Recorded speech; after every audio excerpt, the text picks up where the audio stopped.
Good Monday evening, everyone. How's everyone doing on this Monday?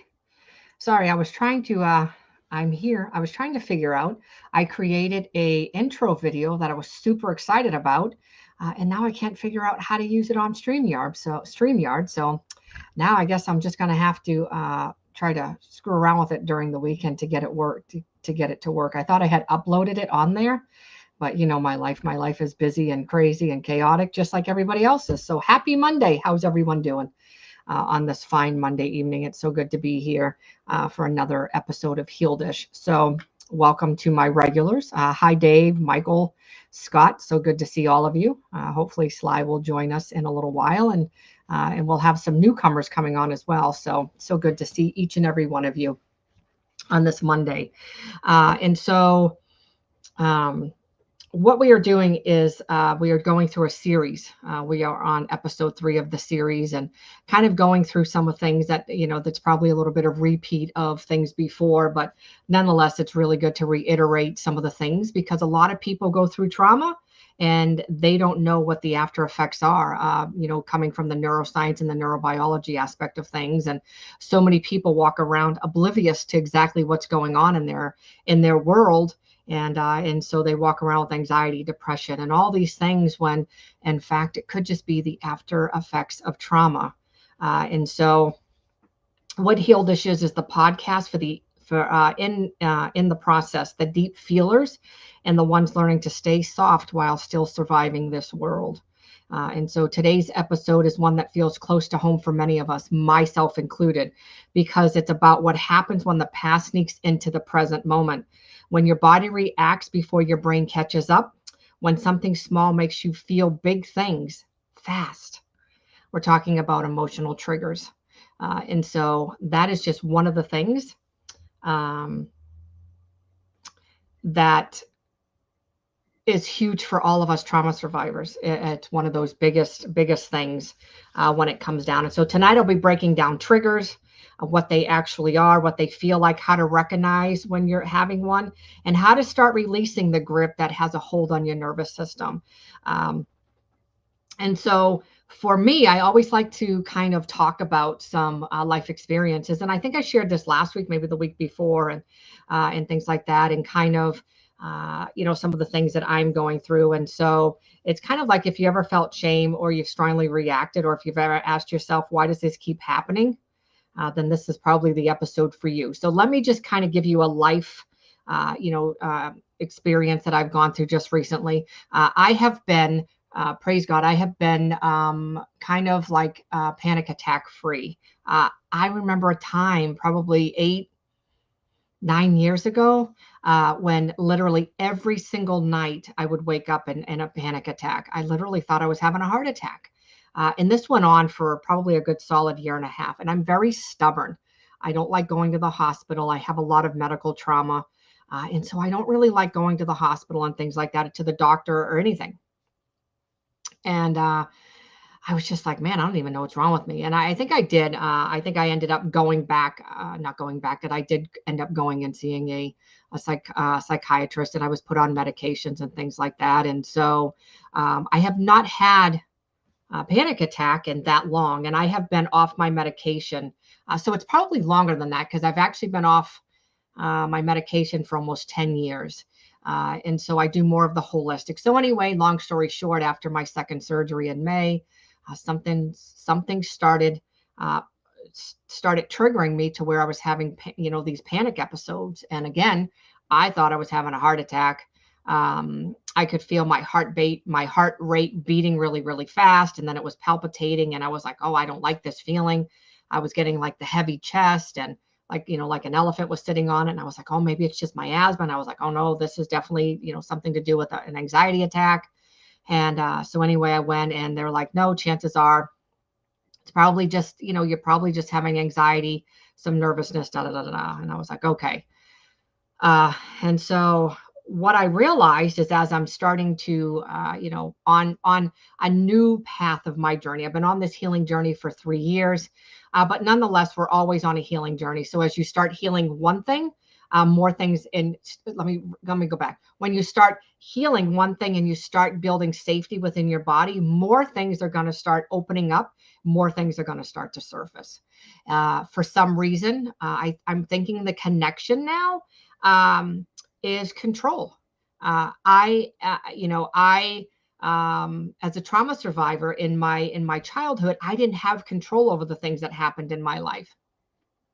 And then when you are put in a vulnerable situation like surgery, where they give you medication to kind of not, kind of knock you out, that puts you in a very vulnerable state as well. And so for me, I think I just kind of flipped, I'm going to say flip the script, because I think in a way it was like I lost control of the situation. I wasn't in control anymore.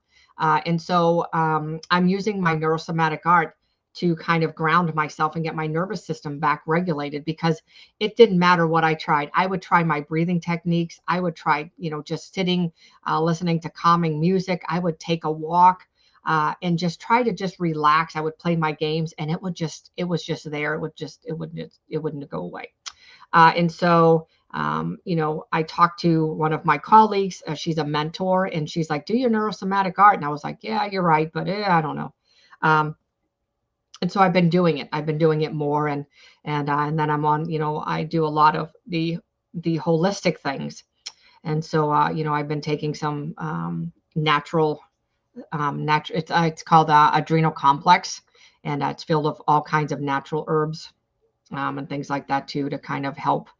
It's more of a stress, because what happens is when we go into a panic, of course, our adrenals start overloading us with cortisol, and then we go on the fight or flight, and then it redeposits back into our body. And then we're like, hey, wait a minute, what's going on? And then that's when a lot of the other health issues start happening, because that cortisol and adrenaline has nowhere to go. And so when your stress levels are really, really high and things like that, I really like it. I like taking it. And it's really helped me so far, so good. And so that goes back to kind of an emotional trigger for me and things like that. So, as we're going through this, maybe this is something in your own journey that you can kind of relate to and things like that too. But, nonetheless, we will, talk about it, dive into it. If you have any questions, feel free to leave them in the chat. If this is your first time here, welcome. My name is Jean. I'm a certified neurotransformative practitioner, and I'm also a certified neurosomatic art practitioner. So I do a mind and body modality. It's a form of art. Non-clinical art therapy is what I do as well with my clients as well. You'll see me here every Monday at 7:30 p.m. Eastern. I do a raw reel and just very open podcast about trauma and mental health, the after effects and how they correlate to each other. We dive deep into different topics relating about trauma because, again, there's so many people that are oblivious to what's going on. They just walk around and have no idea. If you say anxiety, if you say this, and this, they might not have any idea. But if I start saying, do you have all of a sudden you start yelling out of nowhere, does your stomach hurt? Do you have pain that's unexplained? Then it starts getting your wheels turning, and you're like, oh, wait a minute, she's on to something. And things like that, to hopefully get you to really start recognizing, some of the things and stuff like that too, that's associated with trauma and the dysregulated nervous system, and, obviously emotional dysregulation as well. So let's kind of dive in. So let's start with the basics. We're going to talk about triggering. And so when you hear the word triggered, usually hear it. A lot of people never heard it. I never heard it before. But when we think of the word triggered, sometimes what ends up happening is it's kind of like, some people will be like, oh, it's drama. You're overreacting. You're doing this or you're doing that. Or somebody will be like, oh, you're triggered. Well, you need to change yourself and not the situation. And so some people are not very sympathetic when it comes to us as trauma survivors and the things that we're going through. We're not asking you to change things for us, because we're learning how to change us to be inside that environment. And so we just ask for you to be kind and compassionate with us, as we go on this healing journey and stuff like that too. And things like that as well. So we hear the word triggered thrown around a lot, sometimes in ways that minimize its real meaning. So, but a trigger is not just being offended, it's not drama, and it's not overreacting. A trigger is when your nervous system responds to something now. So, what happens is it's kind of like you're having a reaction, a normal reaction to an abnormal situation. What happens is it throws you back in the past, um, to make it feel like it's happening today.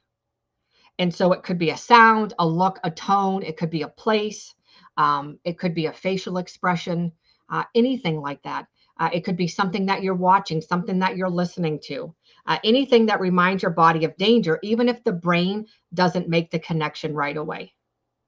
And so that happens. And then people are like, whoa, what happens? And so, one of the things when it comes to that is like social anxiety. There's sometimes that people are fine being out in social environments, and then all of a sudden they're like, whoa, wait a minute, what's going on? Now I don't like to be around people. Now I'm scanning for threats and dangers because now I'm looking for, where can I get out of here? Where's the escape? If something happens, I want to be able to jolt and get out of here. People that find that they're not safe in places like that, they normally will sit at the chair closest to the exit, and they will also sit at a table where their back is not towards the door. And so those are things, if that's you, then, there's some safety and maybe some dysregulation going on in your nervous system as well. And so the key is that triggers don't always make logical sense. And so kind of let me give you an example of that. A person you're dating takes a little longer to get back to you, like texting. And then suddenly you have a wave of emotions. And then, of course, what ends up happening is that they're fine. Chances are that maybe they're busy, maybe they're working, maybe they don't have their phone on us. There are a lot of us that, we do carry our phone a lot, but let's be real. There are some of us that like to tuck it away and do different things, and they're not on all the time. But when somebody doesn't answer you right away, that could bring up what we call the abandonment wound. And so what's happening is your body is reacting because it remembers what it feels like to be abandoned all over again. Meaning you could have had somebody in your life that has kind of left you, and now you're having all these emotions surfacing. So the emotional part of the emotional triggers of things, and so that's a trigger. That's what a trigger feels like. It's those sensations, those emotions that are rising, the emotions and the feeling that you're feeling. It's the same thing. Let me talk about anger. Anger. We all get angry. Anger is not a bad emotion or feeling, an emotion and the feeling that comes with it. It's not bad. But when it gets excessive, it can start causing, some chaos within our body and stuff like that. And so anger, what are the attributes of anger? When you start getting angry, what happens? Well, your heart rate probably increases. Your face starts getting flushed. You may start getting nervous and jittery. Your hands might start sweating. Those are the attributes, the signs of anger. And so what we do when the emotions start getting there, when you build awareness and you start knowing what the signs of anger are, you can literally calm yourself down before you explode. And so a trigger can actually bring on anger. It can bring on explosive anger, and things like that too. And so what happens is that when you have a trigger like that, you're in a meeting and someone raises their voice slightly. Well, guess what? You could get angry for that because now you're trying to pay attention and you got somebody over here that's talking. And maybe you're talking and now somebody else is trying to talk over you. And so what happens is your body locks up. Then, you start getting flushed. Your heart rate starts increasing. And now you're like, well, wait a minute, what's going on? You may feel like your throat could be tight, and stuff like that. And then what happens is you feel small, like you did in childhood when somebody yelled and it wasn't safe to respond. And so abandonment is an emotional trigger because now this person didn't call you back. Now you're in a meeting and you could be talking or just sitting there trying to listen. And now, somebody slightly raises their voice and now that sets you off. Or it could, not even a meeting. Maybe you're in a conversation with somebody and all of a sudden somebody says something to you and it's like, whoa, wait a minute. and it sends you back. And so it's in this very moment you're triggered and your body is remembering what the past is. And so that's an emotional trigger. So triggers are survival responses to unresolved pain. And so we bring up abandonment because abandonment is another, I mean, all of these, but abandonment is a big one. You've had somebody that, abandonment doesn't just mean somebody leaving. Abandonment is where you were, in your childhood, if you weren't loved and nurtured and cared for the right way, your parents pretty much abandoned you in a sense of they weren't there to protect you. They weren't there to give you what you needed. And so, those are some of the things there that abandonment is. And so what ends up happening is that when somebody doesn't text you right away, you always think the worst case scenario, and things like that too, when in fact, again, they're probably just busy. And then, in the meeting, the person didn't know that was going to trigger you. They might have just been raising their voice so everybody could hear them. Maybe they're soft spoken, but your nervous system didn't like that, and stuff like that too. And so it's things like that to take into consideration, how these types of things affect you. Because if you're in a meeting or if somebody texts you, or you text somebody and they don't text you back, that's an indication that there's something, I don't want to say there's anything wrong with you, but there's something coming up in your nervous system that really needs attention. And so, again, it's not about drama. It's about your body remembering the past. Remember, we talk about the body keeps the score. And so trauma stays in the cells in the body. So you have to do some sort of somatics to get it out. And so that's why, I do the neurosomatic art, because it works on subconscious reprogramming and it works on the somatic, part of it, which is the body and things like that too. And so you have to do something that will start excreting it from all the cells within the body and stuff like that, because basically what it is, it's trapped emotions. And you're going to continue to have that until you start recognizing what it is and get to the root cause of it. And then start healing yourself from the inside out. That's exactly what it is. It's working on the somatic portion, your body, as you're working on your mind as well, because you can't work on your mind, then your body, because if you work on your mind, then it's just going to automatically trigger your body and you're going to stay in this panic state. And so when you work on your body and you try to figure out what's going on in your body, then it starts working, you're kind of working together and things like that. So Dave said, I think my scoreboard is broken. Well, let's hope it's not broken. So, sometimes we go through, we go through so many things in life. And there's times even, I'm very open and honest on here. And so you've seen it firsthand, what trauma does when I'm sitting here and all of a sudden I was like, oh, what was I going to say? Did a podcast about 2-3 weeks ago and the same thing happened to me and on things like that too. But, sometimes we just get so overwhelmed that our brains just kind of shift into this survival, and then we kind of forget. And then it's like, oh, what's happening? And so it's kind of, I don't really want to say it's normal, but it is a normal situation coming from if you've had a traumatic background for you to forget things and just feel like you're kind of maybe losing, I don't really want to say losing your mind, but in a way, kind of losing your mind and going, oh, what's going on here? And things like that too. And so you're not broken. You're not alone. We're definitely a community of trauma survivors that are here to lend a hand to each and every one of you. And so that's why we do this week after week after week. So, just remember that, you may think that your scoreboard is broken if you're talking about your brain, but you know what, nonetheless, it's just a matter of working through what's coming up, what is surfacing for you over and over and over. And so again, with me, with the panic that just, kept happening and happening, I was like, this is not normal. Something is going on with my nervous system that I really needed to deal with, because I haven't had any of those. And like I said, it's been almost, 10 years or so. And I was just like, yeah, something is just not right. And so nonetheless, we have to pay attention to our body. Our bodies, when we go through these things, our body will tell us things. in our bodies. There's different things that we can use to start healing our body and stuff like that. And it starts with healing the body from the inside out. What is your body telling you? So really, listening and paying attention and having that awareness is huge. Good evening, Sly. And yeah, well, that's okay that you had chicken and things like that. So I had chicken bacon ranch, so my chicken was really good too.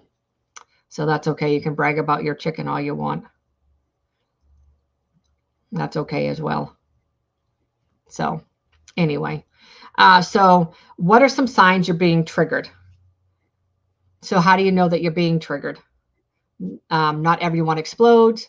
Not, some people, what ends up happening is they collapse, they freeze, some dissociate, they numb, the whole 9 yards. But here are some signs that you will want to maybe write down to let you know that if you're experiencing an emotional flashback. Yeah, well, I mean, I guess if you say that chicken is very awesome, then yeah, because you don't like chicken very well.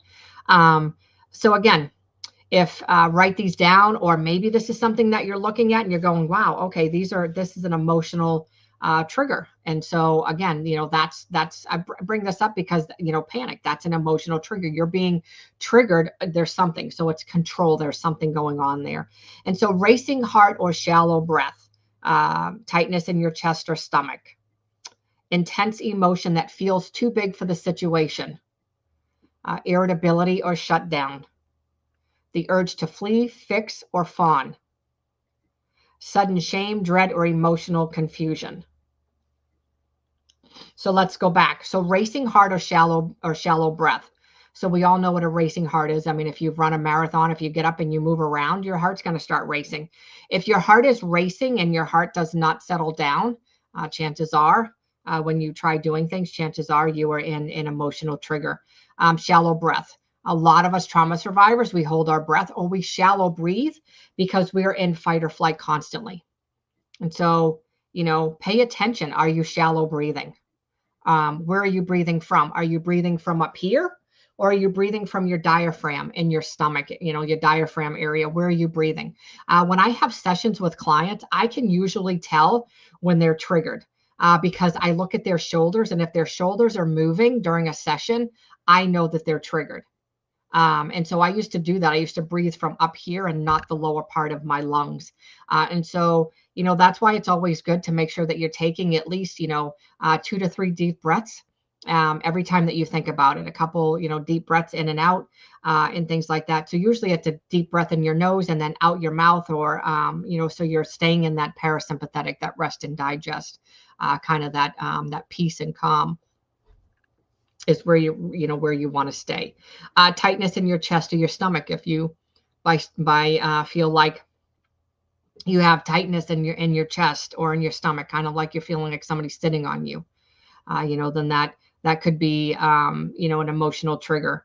Intense emotion that feels too big for the situation. If all of a sudden you just get this overwhelming feeling, it could be sadness, you could be crying. If you just have this intense feeling, that could be something. Irritability or shut down. Are you becoming very angry? Are you shutting down and you don't want to talk to anybody? Where are you at in that scenario? The urge to flee, fix, and fawn. So the urge to flee would be kind of fight or flight, to fix. So now you want to be able to fix the situation. Fawning is kind of people pleasing. And so fawning is another form of a trauma response. Do you have sudden shame, dread, or emotional confusion? All of a sudden, does the shame rise up against you and you're like, whoa, wait a minute, I haven't felt this in a while. Do you feel dread? Is it just like another day? Or emotional confusion? Is it 1 minute you're this way, then next minute you're that way? Because often you don't realize it's a trigger until after the spiral. Because I went, I don't know, couple weeks before I went and got help, because I was like, yeah, I'll be all right. And then I started realizing, oh, well, maybe I better go get help just to be on the safe side. And so, I was having an emotional trigger from something that I'm attributing it to, probably control or something, something to that nature and stuff like that. Um, so can you think of a moment recently where your reaction felt way bigger than the moment? Um, did you have something that happened and you had a response to it? Were you watching TV or listening to music or something like that, and all of a sudden you started feeling different? Not different in a good way, but different with, the signs I just that we just talked about. And why I'm asking you that is because a lot of people don't understand that music and TV they're a huge influence on the way our mind and body reacts, because you're seeing things. You're seeing it and then you're hearing it. And so those are the gateways into the brain. And so just seeing something is going to set your nervous system off. Hearing something is going to set your nervous system off. But when you're watching and hearing like TV, now it's like not really a double whammy, but it is double, because now it's both.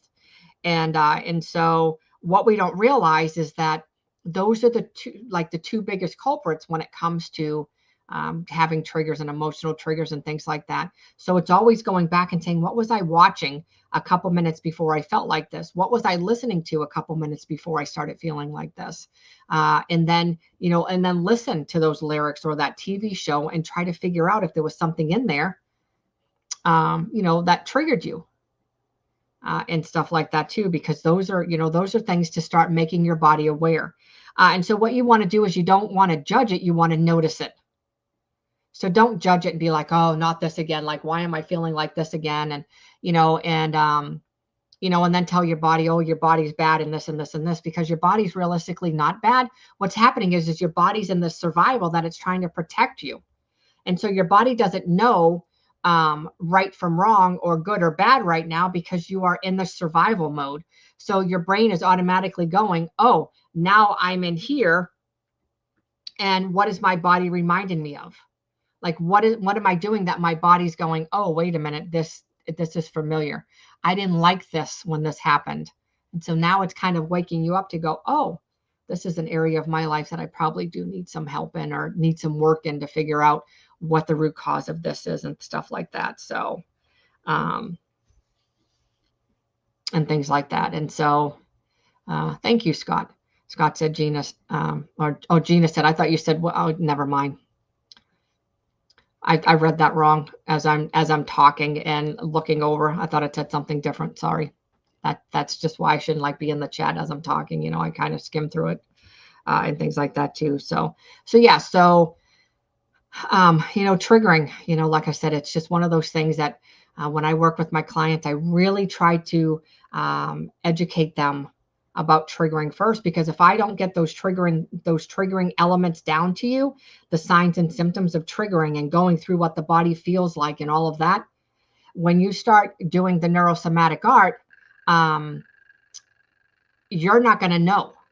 Your body, you're going to start going and having these sensations and not know what they are. And then it's like, and then you're going to be like, oh, what's going on? I don't want to do the art anymore, which in fact, it's the art of you not wanting to talk. And maybe your subconscious remembers, but your body doesn't. And so maybe it's not you wanting to talk, but most people don't like going back, and we don't make you go back and relive the past. The artwork will bring up stuff for us, through questions and things like that too. And so that's one of the areas that we really, really, really try to educate our clients on. For me as well, so they understand when how to deal with it when it surfaces and things like that too. And so, which is huge. So triggering, like, again, it's just, it's really showing up, see how your body reacts. Are you in, fight, flight, fawn, freeze, panic? Where are you at? And then, what is your inner dialogue saying to you? Is it shame? Is it confusion? And then reveal the realization. Is it something that was happening today in the moment, or if it was something that was happening back then? Going back and forth. So, we're talking about triggering. Here we go. So I got to show this because this is funny. So Scott said, Dave got me spending money next month. He's a trigger. Oh, yep. And then Dave said, don't blame me, Scott. And so let me just tell you that is what we call impulse. So you're chasing that dopamine. That's a whole nother episode we could do too, but you brought it up. And so it is triggering.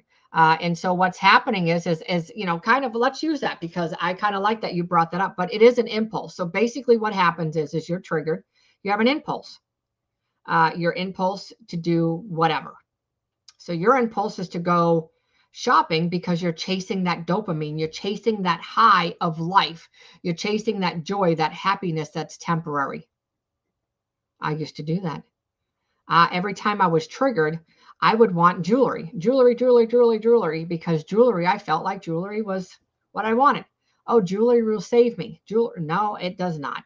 I was literally chasing the high of feeling joyful when I bought it. But then when I buy it, it was like, oh, wait a minute. I don't really need this.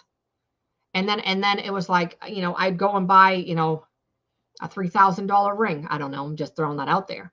And then I'd be all ecstatic. Oh my goodness, look at this ring that I just bought. And then I'd say, oh, now I got to make payments on that.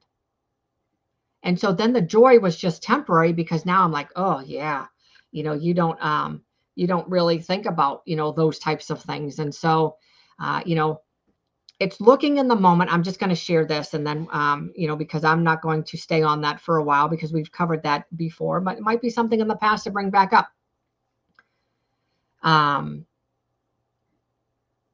What ends up happening is that looking at why are you buying it? Are you buying it to buy it, or are you buying it because there's something going on inside of you? So, you got to kind of look at it that way and kind of figure out exactly where your emotional state is. If your emotions are all over the place, then chances are you're buying it out of impulse. You're buying it because now you're looking for that dopamine surge, and it's not there. So now you're going to go and you're going to buy, but then you're going to have buyer's remorse. Exactly what I did. And then you're going to get home and you're going to say, man, I just spent $60 on this, and that $60 I could have used for something else.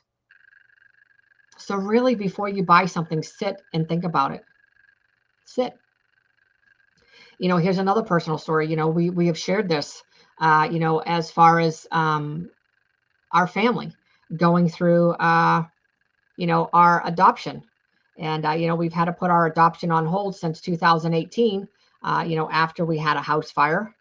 Our builder stole $60,000 from us, from the loss of jobs to sicknesses, to just life's challenges. We had to put our adoption on hold. And so here we are in a better place, and we want to, there's some things that we need to do. And one of them is that we have to add another bedroom onto our home. And so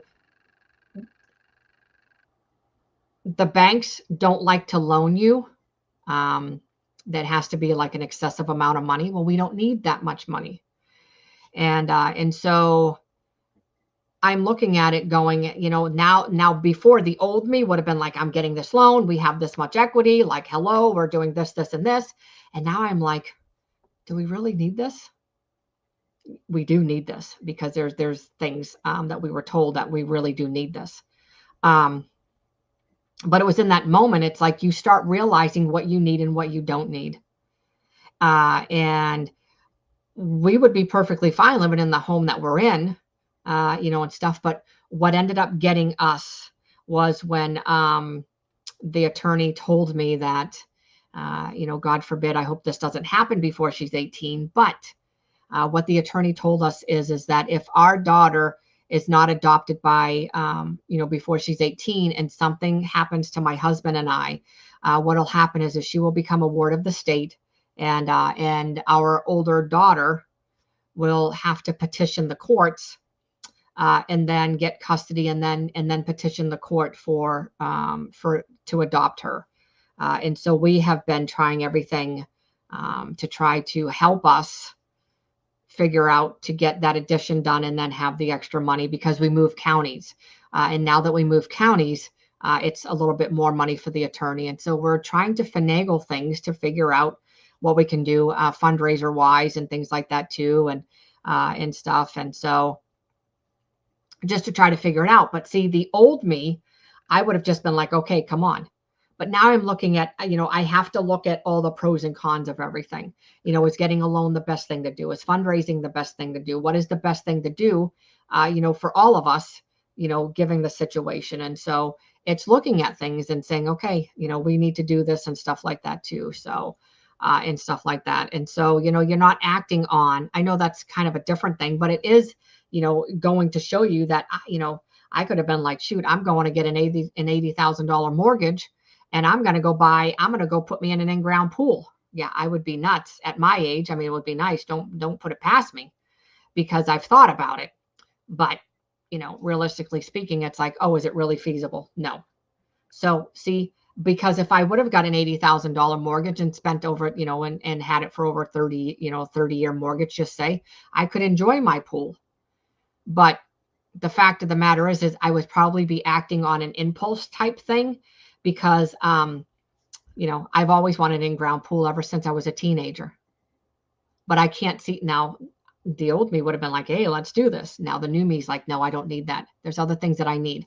And so you learn to grow emotionally, and your standards will change, and things like that too. And so, I mean, just like Scott said, he said it makes him feel good. And it will, but it's temporary. It's the same reason people are gambling. It's the same thing.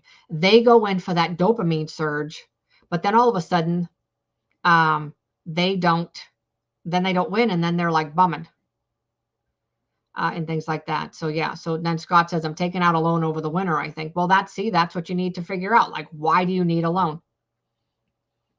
So see, that's, I mean, we could literally switch this. All of a sudden we can go from emotional triggers. We could start going into impulse, because it's part of it. It's part of emotions.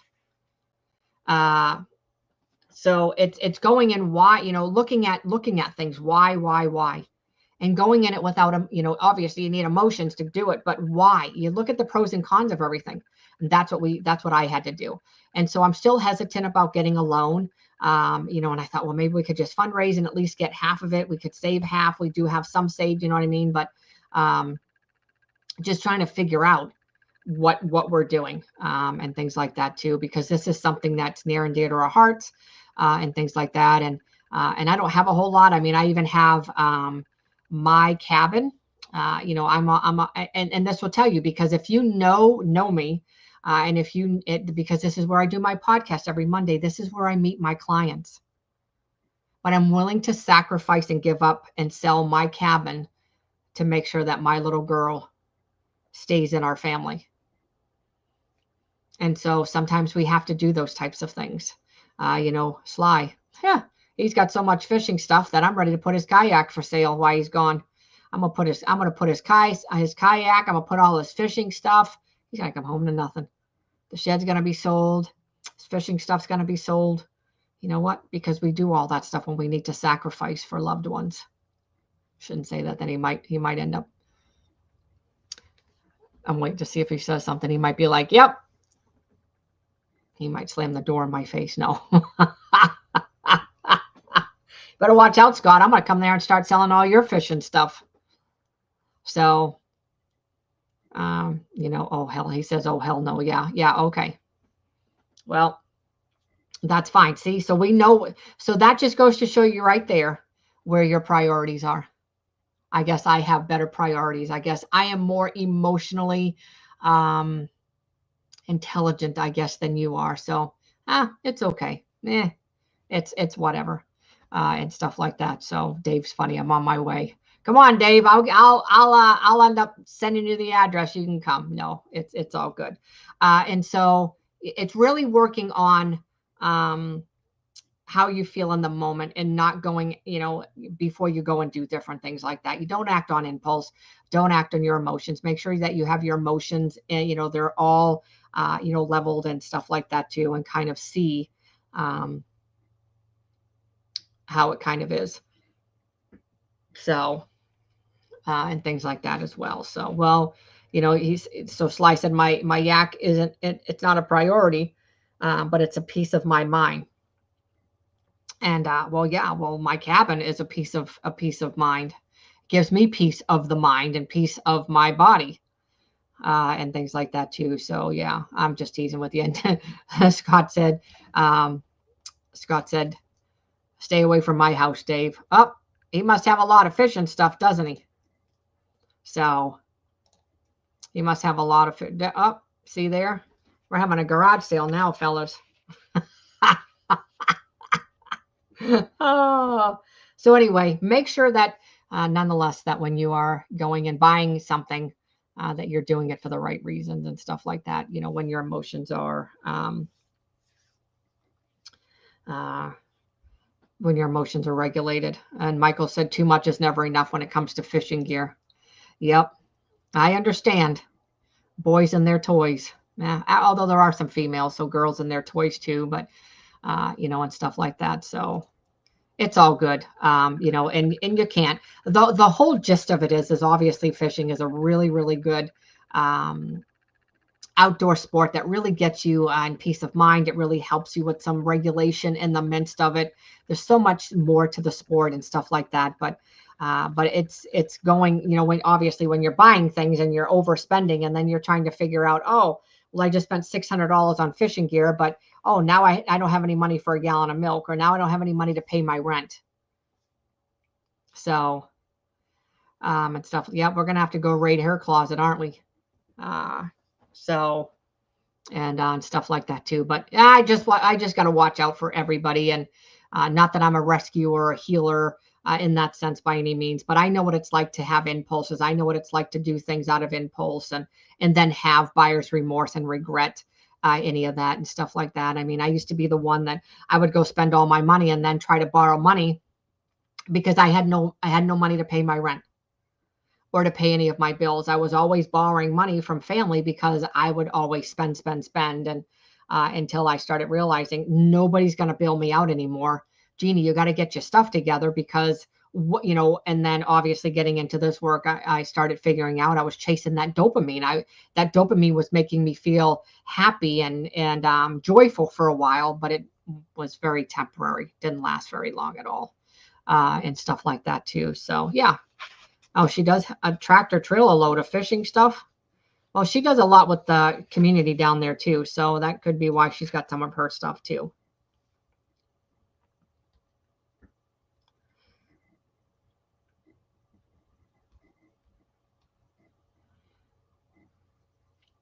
Yeah, Sly says, I don't impulse buy. I do have family first priority. Yeah. Well, we'll see. We'll see when he, well, no, it's fine. It's fine. Okay. Rewiring in the moment. Okay. So what do you do when you're triggered? So I'm going to walk you through 3 steps, like a 3-step practice. And, you know, when I use this, oh boy, oh brother. So Scott says, give me a Bass Pro Shop and 25,000. I might come back with 1 cent. Well, you know, what's interesting because, you know, I always say, uh, if monopoly money was real for 1 day,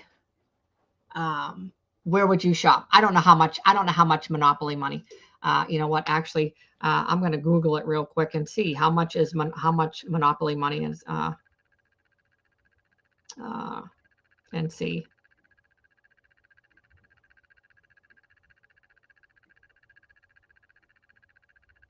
Let me see, because I'm just curious. Okay. It says that the Monopoly game has $20,580. So if Monopoly money became real for 1 day, where are you shopping?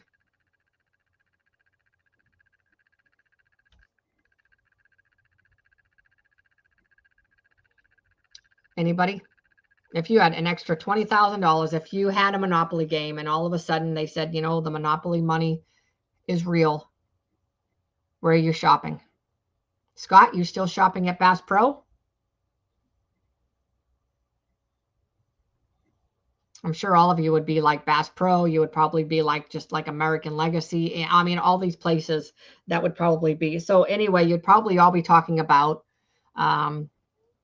fishing I'm sure that's what you guys would be. You guys would be in heaven, and stuff. Most of you see Dave's smart. Dave said land.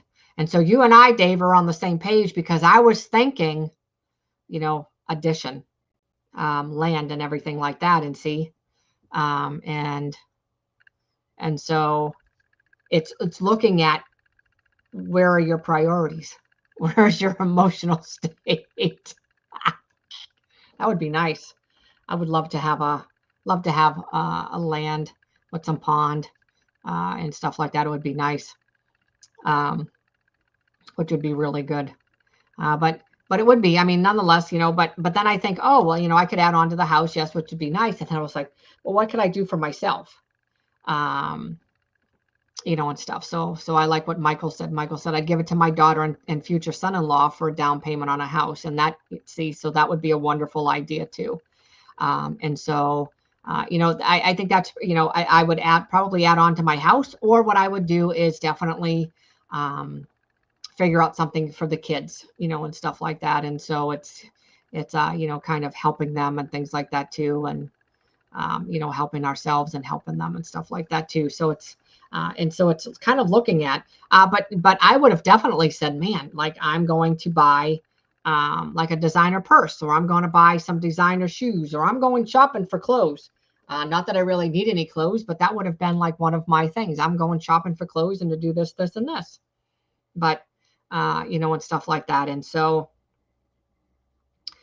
really, really thinking about that. And so I've thought about that, for years, like, man, wouldn't that be cool?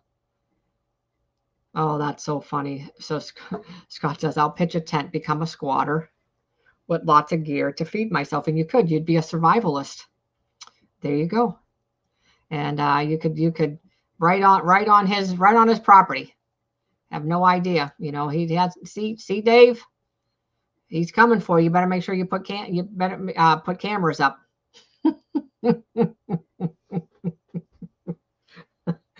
Oh, that's funny. So let's talk about the 3-step practice. And so step 1 is pause and name it. As soon as you feel the emotional spin, say to yourself, even internally, I'm feeling triggered. This is old pain showing up right now. What happens is by naming it, it interrupts the spiral, and it reminds your brain you have awareness now, that you're not living that right now. What happened in the past is not living right now. You are taking control over that moment, and you're interrupting the spiral. You're interrupting the signal of what your body and your mind is trying to correlate together to get you in this spiral of things and things like that. Speak the part that is activated. So you might say, you're safe. You're not back there. I'm in the present moment. I see you. I got you. Standing with your feet touching, or sitting with your feet touching the ground, standing with your feet touching the ground.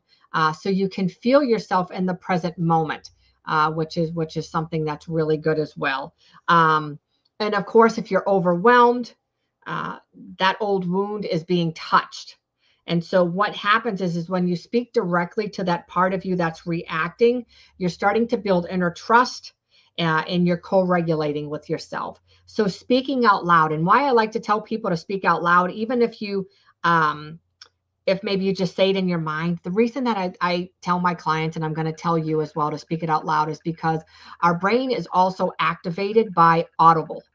And so when you speak it, it goes in, into your ear canal and into your mastoid and all of that stuff, into your ears and up to your brain. And so as you say it, you vibrate your vocal cords, and then you're literally getting that vibration and everything and hearing it, and it's going up to your mind. And so you're hearing it as well. As you saying it, you're hearing it, not just in your mind, but you're hearing it audibly, which makes a huge, it's like it's totally different. Totally different than just saying it in your mind and stuff like that too. And it's the same thing when you pray. They tell you that you should pray out loud instead of praying in your mind and stuff like that. So, it really changes. It changes the dynamic of things, and stops what's going on when you become activated, because now you're like telling yourself, I'm safe. You're not back there. And then, using some of your grounding tools and stuff like that really help. and things like that too. So coming back to the present moment, look around and name 3 things you see. Place your hand on your heart and feel your breath. And so I like to put, like one hand here. Let me see if I can scoot back a little bit. Maybe this wacky chair. And then like one on my stomach. And so it's just, and then when you breathe, you'll be able to feel your stomach rising and stuff like that. And so that gives you a sense of, oh, I'm here, I'm in the moment, I'm safe, nobody can hurt me, anything like that. And so those are the things that you want to do. Another thing you can do is sip water. Sip some water. You can touch something warm, textured, or soft. I've showed you my little stuffies that I have. They are made out of chunky yarn, and so they have some texture to them. If you have a pillow that has texture, a blanket that has texture, something like that to bring you back into the present moment. You could smell something comforting like essential oils, your favorite lotion. You could even splash a little bit of, not a whole lot, but I mean, you could splash a little bit of water, cooler water on your face just to let you know that you're in the moment, like you're here, you're okay. And you're going to be okay. And if you're in that moment, and if possible, move your body, get up and move. When you start doing movement, you start taking yourself out of what's going on. Shake out your arms, walk, stretch. Triggers get stored as tension. Movement helps them discharge. So it's the same thing. It's kind of the somatic portion of it. So it is the tension, and the somatic portion of it is, they do get stored as tension, but they're in the cells. And so you need to move them, but you need to do, some other things in order to start discharging them, and trying to get all of that stuff out of there and things like that as well. Tools to keep handy. Here are a few tools I keep handy for triggered moments, and one is a playlist. What is a playlist that you can play when you are triggered? Some music that is calming to you. A note in your phone with reminders like, this feeling will pass, I'm okay, I'm safe, I've got this, I'm a warrior, I'm a baddie. Things to make you feel safe in the moment and know that you're here, that you're not back there, because it's your body that's feeling that past. And so you're trying to tell your body you're safe right now. So anything that you can do to tell your body you're safe, that's even better. Photos of your younger self to where you can speak compassion to yourself, kind of like speaking to your inner child, telling your inner child exactly, maybe writing a letter to your inner child, speaking to yourself compassionately, and in a kind manner, because, when we were young, there was things that we didn't know. There's things even as adults we still don't know. But really speaking to yourself in a compassionate manner. Never blame yourself. Don't ever call yourself stupid. Don't ever say that you're dumb. Anything negative, don't, because you know what? We're all in this learning. We're all learning how to survive what's going on, and then switch to the survival mode of things. And so in order to switch, we have to start identifying all of these survival things. And so literally being compassionate and kind with yourself, because you're not dumb, you're not you're not unworthy and all of that stuff.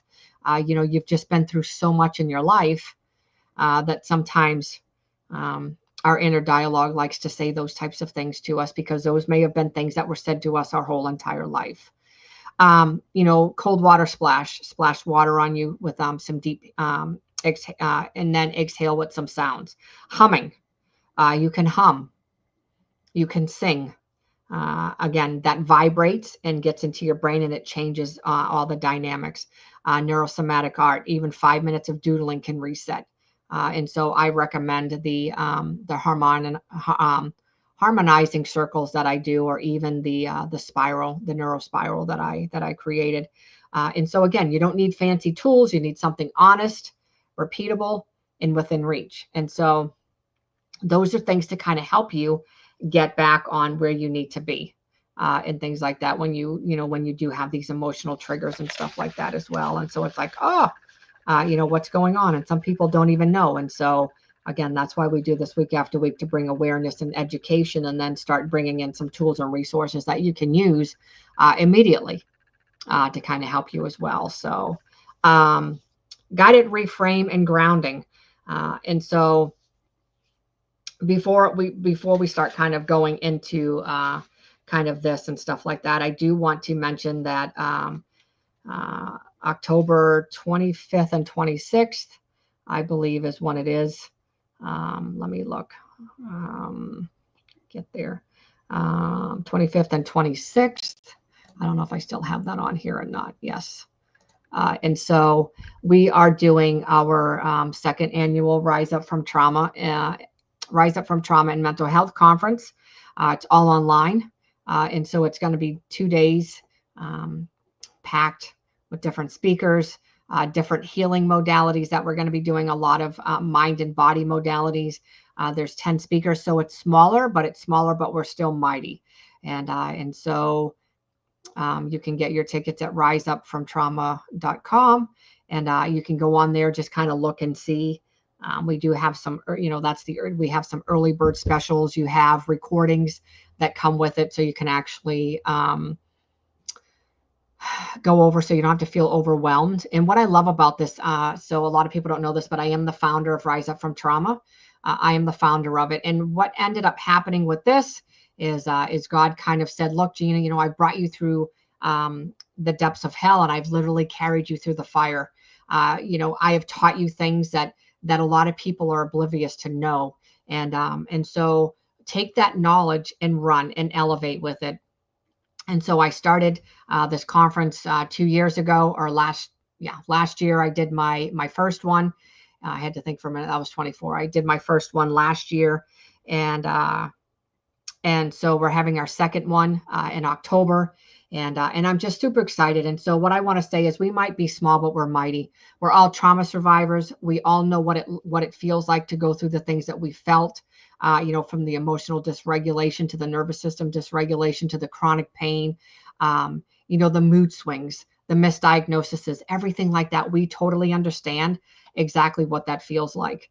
And so we were trying to do it less overwhelmed than we were when we did it before. And so what makes us stand out? Number one, we're trauma survivors. Number two, we're trying to less the overwhelm. Number three, you will notice that a lot of the sessions, or I should say not a lot, but all of the sessions are super powerful. So every hour you have your choice at one or the other. There's only 2 sessions per hour.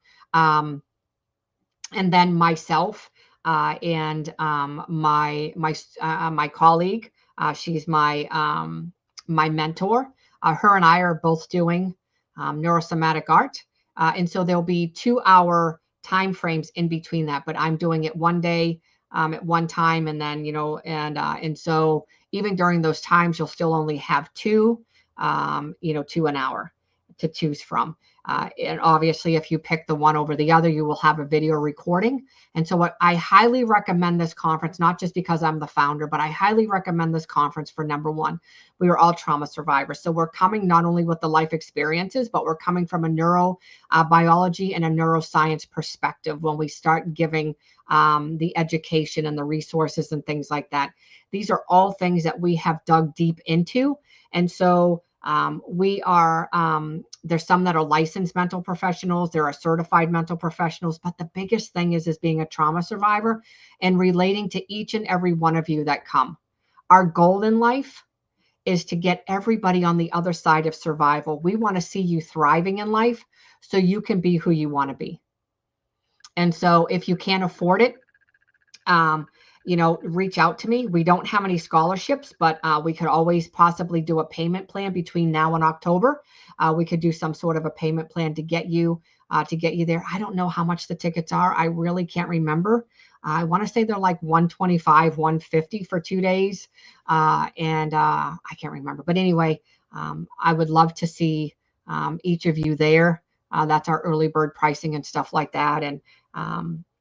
And it's just going to be absolutely amazing, not just because I'm the founder and I'm a little biased. No, not really. But I've really looked at a lot of other conferences, and it's like they overwhelm me. I mean, how can you have 400 pre-conference sessions or 400 sessions in a conference, and your conference is maybe 3 days? To me, that's overwhelming. And to me, that's going overboard, which is fine. But just because we're small, we're mighty. And we're here to make an impact on everybody's life. And it's because we care. We know what it's like to walk in your shoes because we've been there. So that's what we're trying to do. What we're truly trying to do is help other people understand, what trauma is, and see trauma from a different lens, and the lens that we see it through. And so I would love to see some of your faces there as well. And again, if you'd like a ticket and you need to make payments, you're always more than welcome to reach out to me and stuff like that too, because I'd love it. But if you go to riseupfromtrauma.com, you can look on the website. It literally shows you about the conference, who our speakers are, all about their portfolios, what they're speaking on. There are some pre-conferences. I did cancel those, but if we get enough people to sign up, and I only canceled it because of some health issues I was going through, but nonetheless, if you sign up, I'm sure we could get our speakers to continue doing the pre-conference sessions as well, and kind of going from there as well. So yeah, if you have any questions with that, the site has so much information and so much knowledge on it, and our mission statement and stuff like that, and why we do this, and things like that too. So I would love to have you be in the audience and see you in October. Again, see you here week after week, but to see you there as well, it would be awesome. So, all right. So let's kind of go down a little bit about guided reframe and grounding. So let's close with a short guided reframe for when you feel overwhelmed by a trigger. Sit still if you can and simply listen. Close your eyes and gently put your hands on your heart, one on your belly, and slowly breathe in, and then slowly breathe out.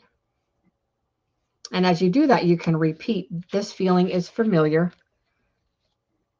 but I am no longer in danger. I trust my body even when it remembers too much. I am safe now. I am held. I am aware. My healing is not perfection. It's about presence. I can return to myself gently again and again. If you've lived out, Scott, are you talking about the conference? Because the conference is online.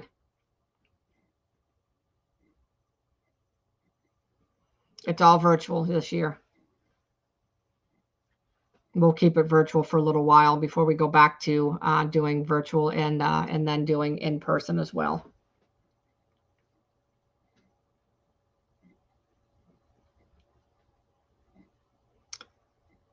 So then pause and let the breath land. I just want you to kind of think about that and things like that. So this feeling is familiar, but I'm no longer in danger.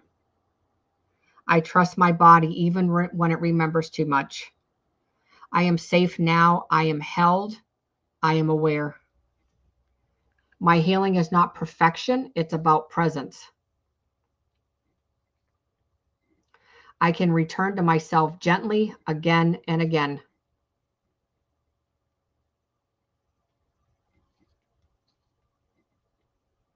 And of course, you're welcome to watch the video over if you need to write those down and stuff like that too. So, and things.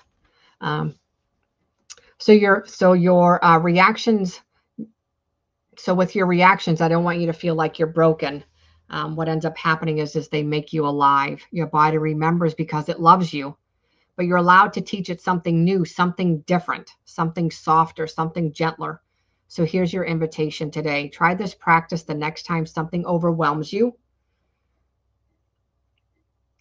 Even just the pause and naming it. I know sometimes sitting in that is just not comfortable, but it's pausing and saying what's going on. And then if you do that, you're more than welcome to leave a message on the video. And what I want you to do is pause, name, and choose differently. Because those are the three things. You're going to pause in the moment.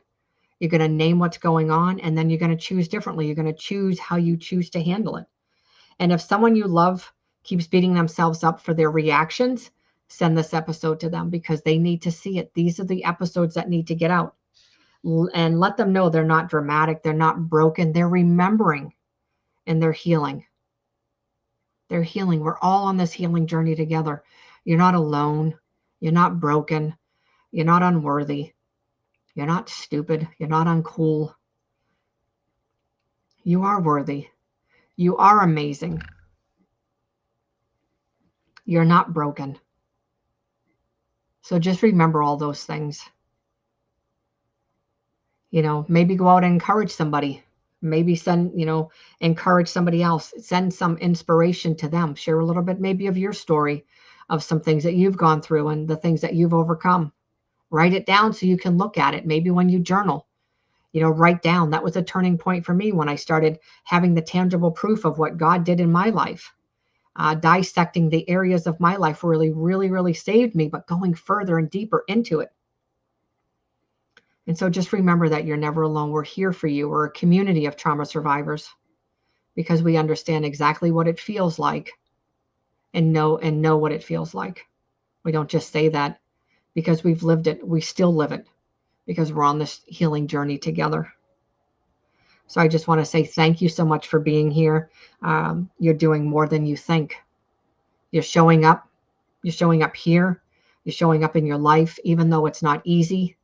Week after week, day after day, you're showing up for yourself, maybe for others. And I just want to let you know that I'm super proud of you. If nobody's told you that, I am super proud of each and every one of you. Because sometimes we need to hear that. Sometimes we need to hear that the things that we're going through, even though it's not easy, but you know what? We're getting to the other side of things and things like that too. So I am super proud of you. And if anybody, I do want to share this, if anybody is on TikTok, eventually, I'm hoping that I can start getting, I can start going live on TikTok, but I think I need 1,000 subscribers in order to use StreamYard. And so if you're on TikTok, my username is Neuroplasticity Guru. If you could definitely get on there and follow me. I got some amazing videos on there as well. I'm starting to get out more and more and more and do more videos and things like that. And so I would love to be able to have each and every one of you get on there and follow me because my goal is I really want to start going live more on TikTok as well. And then also, if any of you are on Facebook, you can find me under it's Art of Transformation and Coaching. You'll see the logo that is actually like in the top corner. Up here, I think I don't want it like right here, right there, Art of Transformation. That is the logo that is actually on my Facebook. I think I need 100 in order to go live on my actual Facebook. So I would love if you would send me some love and like that page as well. So until next time, keep breathing, stay curious, and trust your body's whispers. We're healing together, and remember, you matter. Have a good week, everyone. I will see you next Monday. Good night.